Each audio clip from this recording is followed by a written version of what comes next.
Good morning भैया एवं बहन।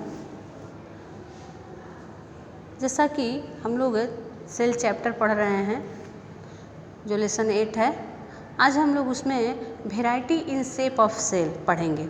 यानी सेल का जो शेप होता है उसमें कितनी वेराइटी होते हैं और सबका क्या काम होता है। There are many types of cell in the bodies of multicellular organism. These cells differ in shape. Multicellular organism जो होते हैं उनमें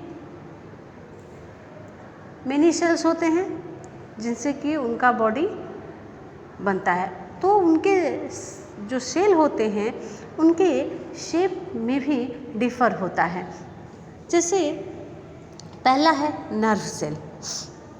ए nerve cell is a long and branched thread like projection.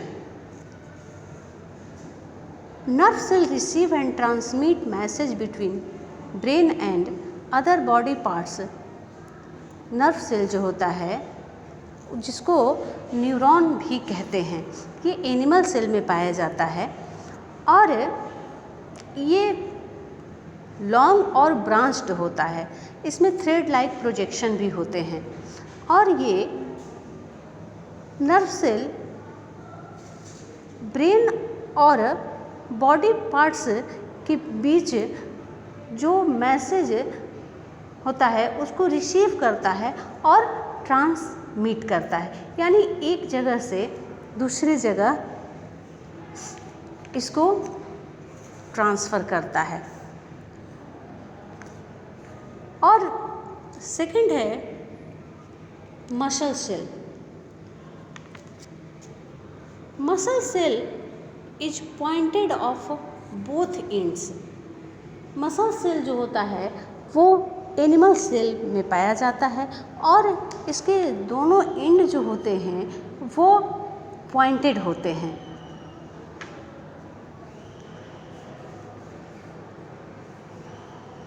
Muscle cell ये movement जो body का movement होता है इसी के द्वारा होता है। जो बॉडी पार्ट्स में कॉन्ट्रैक्टिंग और रिलैक्सिंग होता है वो इसी की वजह से होता है।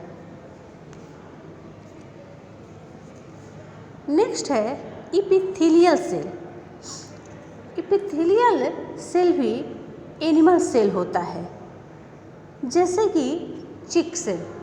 जो हमारे चिक में सेल पाया जाता है वो एपिथेलियल सेल कहा जाता है। Epithelial cell are rectangular in shape. वो एपिथेलियल सेल का जो शेप होता है वो रेक्टेंगुलर होता है। और epithelial cell form a thin layer over the body parts and protect the cell from injury. और ये एपिथेलियल सेल हमारे बॉडी पार्ट्स के ऊपर एक थिन लेयर होता है और ये हमारे बॉडी पार्ट्स को प्रोटेक्ट करता है, हमारे सेल्स को प्रोटेक्ट करता है। नेक्स्ट है रेड ब्लड सेल, जिसे हम आरबीसी भी कहते हैं। Red blood cell are spherical in shape and it carry oxygen around the body. RBC जो होता है ये स्फेरिकल शेप का होता है और ये हमारे बॉडी में ऑक्सीजन कैरी करता है और ये बॉडी के सभी पार्ट्स में पहुंचाता है। नेक्स्ट है वाइट ब्लड सेल, जिसे डब्ल्यूबीसी कहते हैं। White blood cell have irregular shape. इसका शेप जो होता है वो इरेगुलर होता है एंड ये जो हमारे बॉडी में डिजीज ग्रो करने वाले बैक्टीरिया जब ग्रो करते हैं, इंटर करते हैं, तो वो इन्हें मार देता है या खा जाता है। इसीलिए इसको फाइट अगेंस्ट डिजीज के भी नाम से जाना जाता है।